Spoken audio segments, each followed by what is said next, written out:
My name's June Gervin. I'm one of the Pro-Vice-Chancellors at the university. I'm also Dean of the Faculty of Health and Life Sciences, which is the bit of the university where sports and sport coaching sits. And I'm here this evening, firstly, to support the brilliant Danny Newcombe, who has laid on this evening from an idea of his, which he has seen right through to fruition. So we're very proud of Danny and the work that he's put into this, and we're pretty sure it's going to be a very big success. So that's my primary reason for being here, is to welcome you all and to give support to Danny and his plans for the mentorship programme for Inside Track. And I think, you know, this is a really exciting new venture between the Department of Sport and Health Sciences and our friends and colleagues in sports and sports-related industries. And I'm sure that most of you know now that Inside Track is a mentoring scheme designed to provide our third-year sports and sports coaching students with a link into industry that provides opportunities to gain insights into sports employment world, to learn from industry professionals, and to help them to find ways of developing careers in a very diverse and demanding professional environment. Mentoring relationships at their best enable those embarking on new careers to benefit from the guidance, support and good advice that experienced and knowledgeable industry experts can provide. Here at Oxford Brookes, we provide our students with great teaching and learning opportunities, access to relevant research and development, as you would expect. But in today's increasingly competitive world, an excellent academic experience can only be part of the preparation process for employment, and that's where all of you, future mentors, come in. And this evening really is a kind of speed dating exercise, because this is the first event of what I hope will be many such events where we're bringing our students and mentors together and growing the mentorship programme. And it's an opportunity for you to mingle and chat and hopefully take those first steps towards matching students with a potential mentor from industry. It should be an interesting and an exciting evening, and I very much hope there'll be a great deal of chatting and discovery and linkages being made for the future. So I'd like to thank all of you from the sports-related industries for giving up your time to join us this evening and for wanting to be a part of the Inside Track scheme.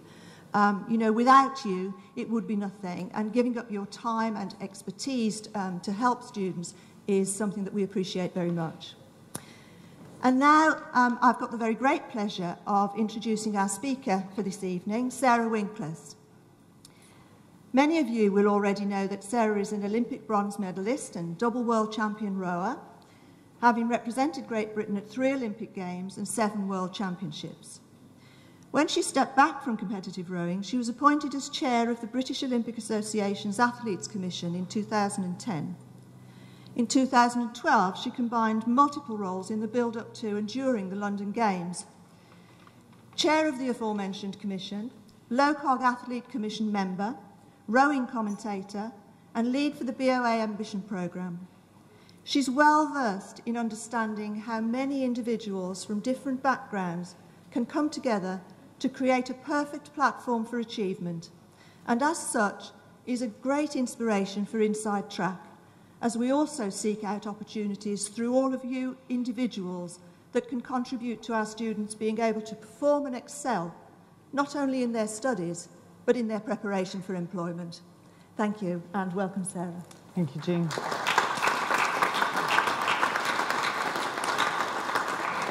Thank you, everyone. I got told I was coming here tonight to do some speed dating.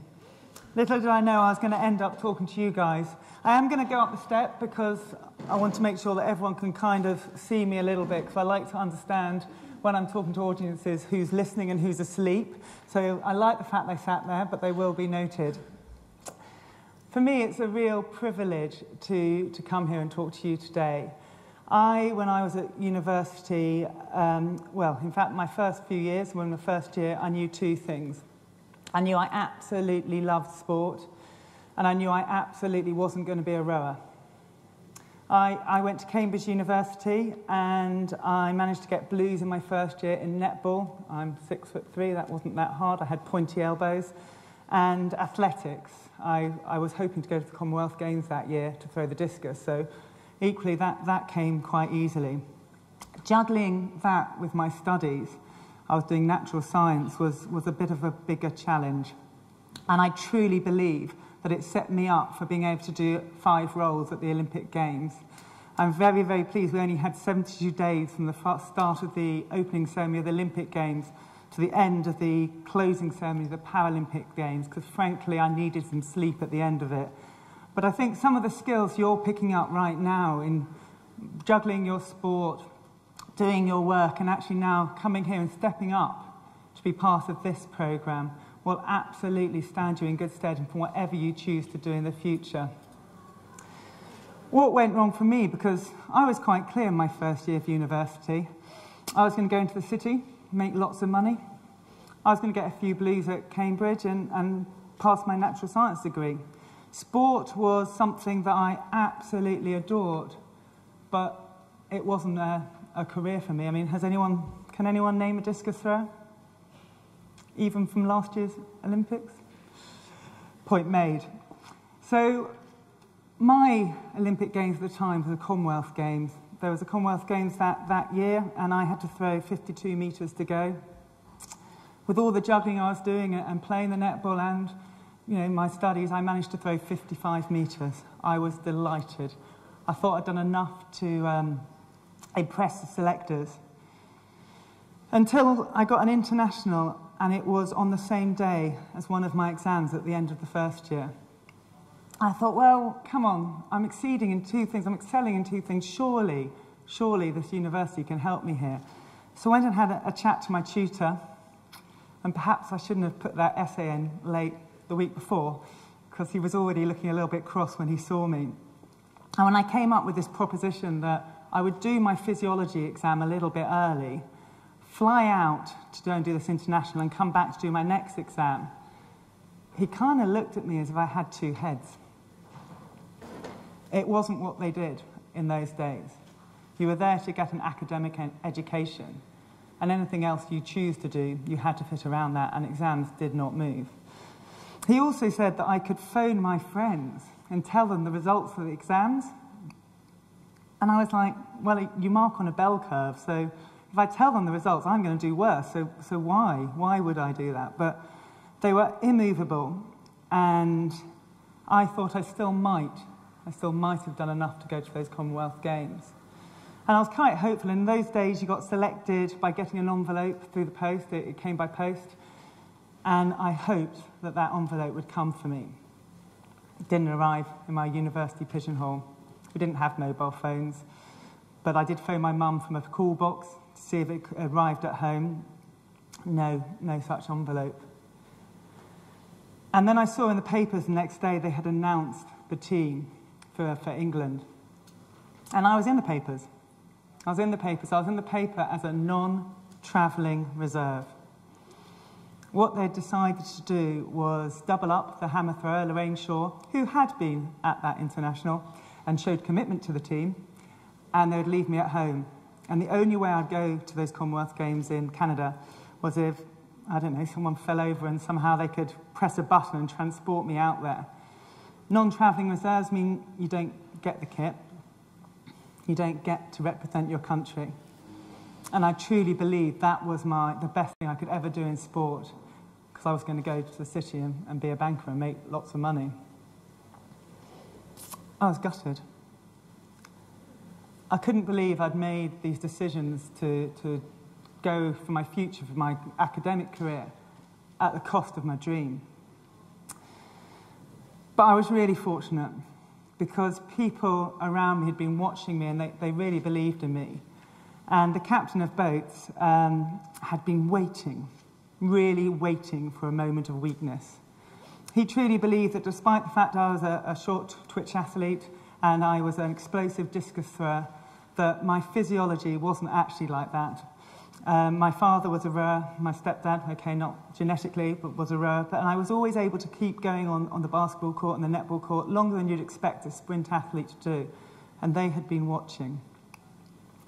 And what they did was they got me drunk. You're at university, you'll know how this works. They thought they'd introduce me to rowing through the medium of the boat race. You know what that is?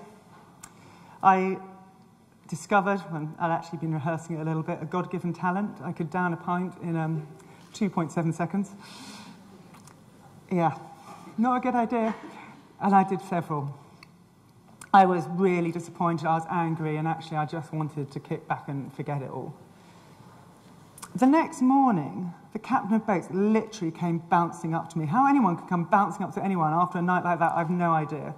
But I had agreed, after the 5th boat race, to come and try rowing.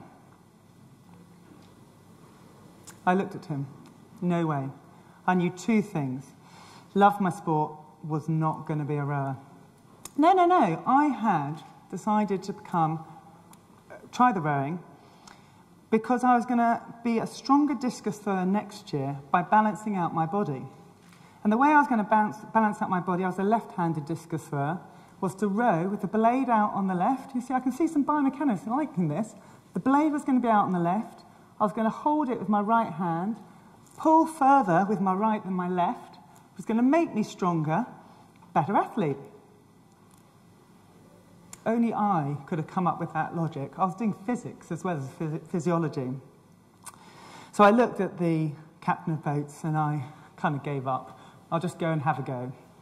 And I don't know how many of you have had an opportunity to try rowing. I'm sure a lot of you are very, very good at your sports, and you know the rules, you know the language, you know absolutely what kit to wear and what to do. I got on my bike, put on my trainers and I don't think it was as bad as a netball skirt, but it was kind of like, well, I don't know what I'm going to wear, so I'll just put something that's going to work. And went down to the boathouse. They decided to put me in my college first 8, in the middle of it, in the 5 seat, to give me the best chance of being good. I got in the boat, in my trainers, and realised there's shoes in there already for you, so first and foremost I felt pretty stupid. And then everyone else got in the boat around me. They pushed it out and it felt really wobbly. And then the cogs sat and started speaking what felt to me a foreign language. Now, I was used to being really good at my sports by this stage. I hadn't had to learn a new sport since I was about 9 or 10 years old. And so to sit there and not understand what I was meant to be doing was just horrible. And then the only thing I appeared to have any talent at was the thing that rowers called catching a crab. Don't know how many of you know what that is. You've got to be careful how you say it, but yeah. It's basically, you put your blade in here, you push your legs, and then the idea is you take your blade out. Simple. If you don't take your blade out, the water somehow grows arms, it grabs the spoon, and it kind of pulls it under. The oar that you're hit starts to hit you in the chest. You're left with no option than to lie down on the person behind you or lose your teeth. And the blade just comes over your head and the blade handle underneath the boat. Not good for a team sport when everyone's trying to do the same thing.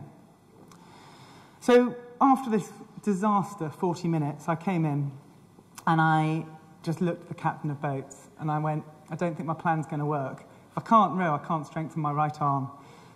And he went, yeah, it didn't go well. Yeah, it didn't go well at all.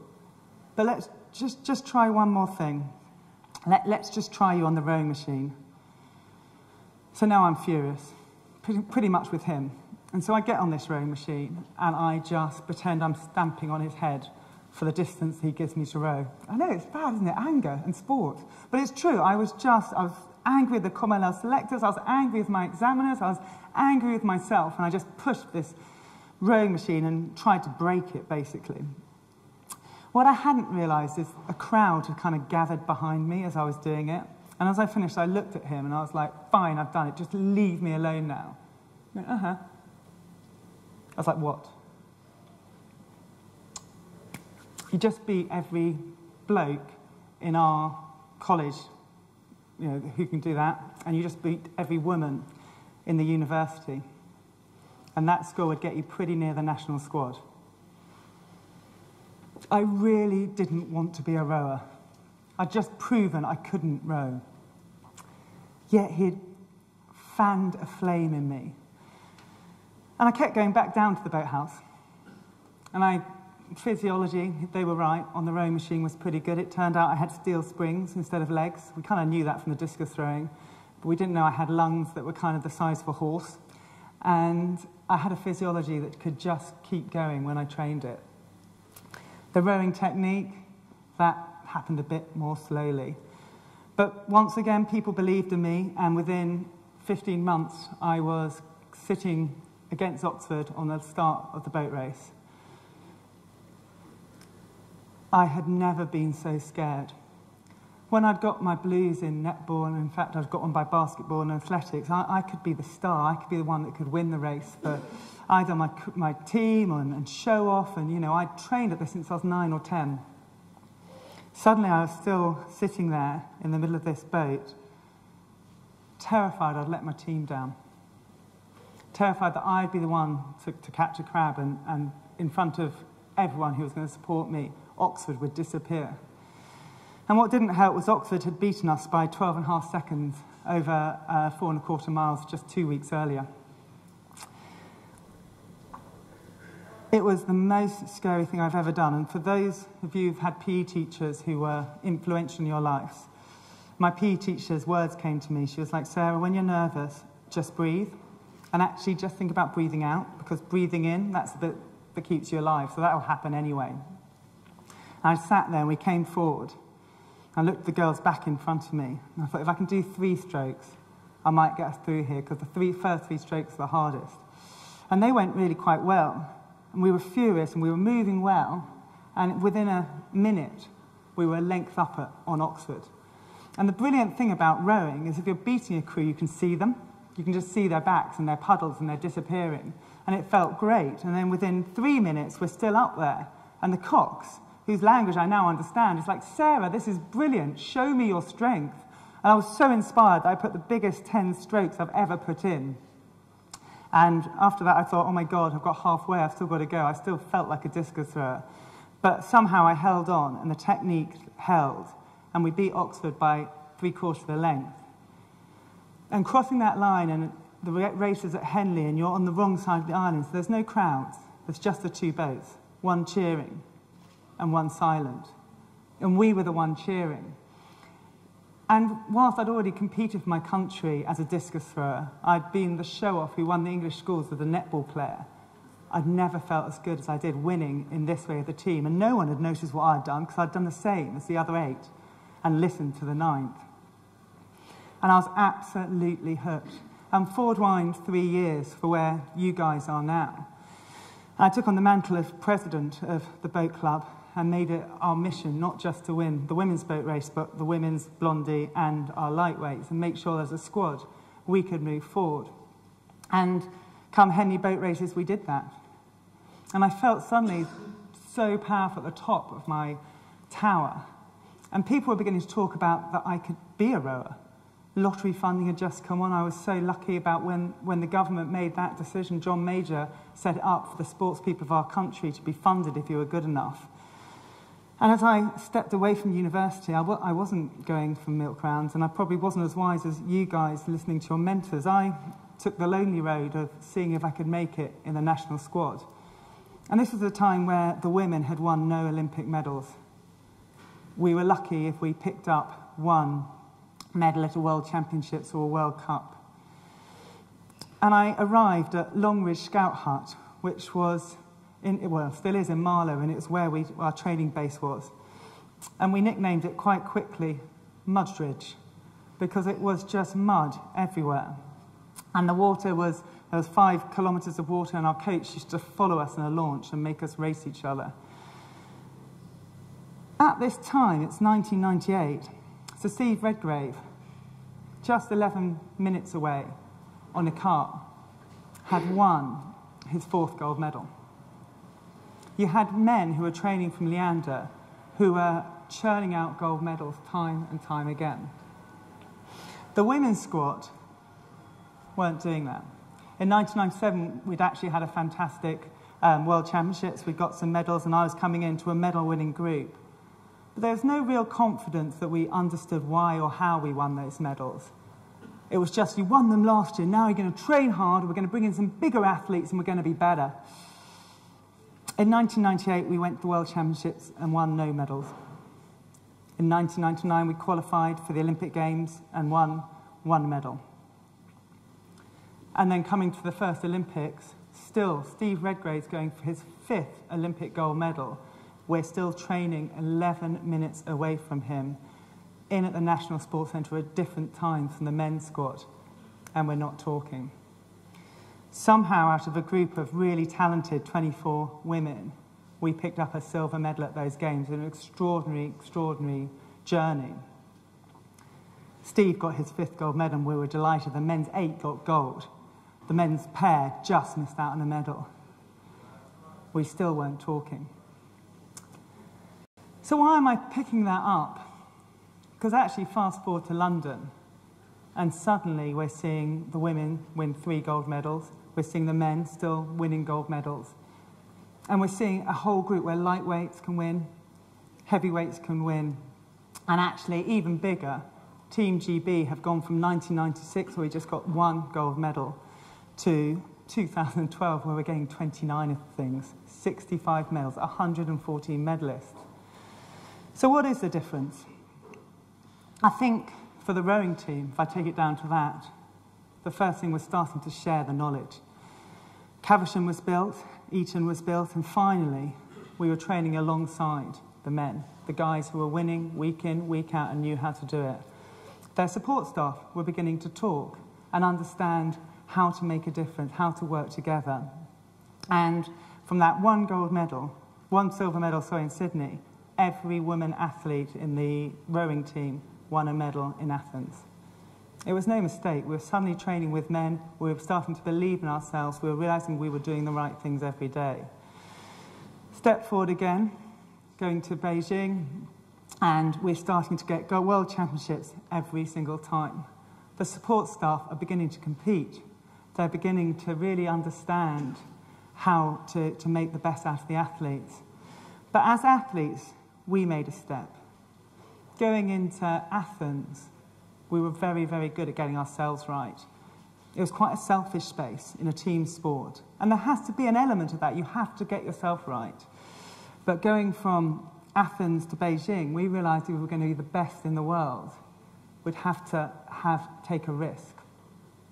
And that risk would be to share our knowledge between the athletes. And we actually trained 6 of us for 4 places going into the first World Championships. And we had to train as if you were with that person on a World Championship final every single day. So if any one of the 6 was doing something that wasn't going to help you win a gold medal on that day, you have to work and give them the feedback in the right way at the right time. It's sport, it's pretty emotive. You have to think about these things. 4 of us got selected, became world champions. The next year, one of the girls became a cyclist, Rebecca Romero. She went on to get a gold medal in Beijing. We were so lucky because we've been training 6 of us for those seats. Debbie came in, world champions 2006. 2007, we're training really, really hard. You know, we're starting to put plyometrics and stuff into the program. We're constantly moving on as a group. And it's my turn to have bad luck. I snapped my anterior cruciate ligament, not a usual injury for a rower. And while they put someone else in and they're winning the 2007 World Championships, I'm learning to walk again. I'm learning to get my body to work properly. The system worked so well. And then moving towards 2000, when I've decided to step away, we wondered how we could really do this for the whole Team GB, the 26 summer sports, the 7 winter sports. And so we started to create a one Team GB ethos. And the first thing we talked about when we were bringing any groups together was performance. How do you get performance in the right way? And then we looked at unity, responsibility, respect, and pride. So we looked at how we'd bring this group together in the right way. And, you know, the Olympic Games, the results were just amazing. And the pride that we saw happen for these teams. And I really look at it, and you look at the guys who are sitting on the outside and the mentors, and I guess you get to be the shoulders, guys and girls. You get to be the shoulders that these guys get to stand on.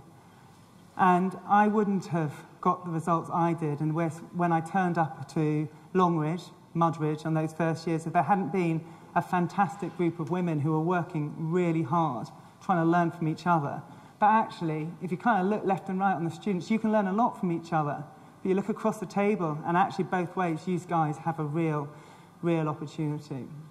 And one of the things I got to do last year was carry the Olympic torch. I had the honour of carrying this on the Olympic rowing lake on the 10th of July. And I kind of bring it to these kind of things, because I think our responsibility as mentees, as mentors, and as the guys at the back who have put this programme together, is to really fan the flame.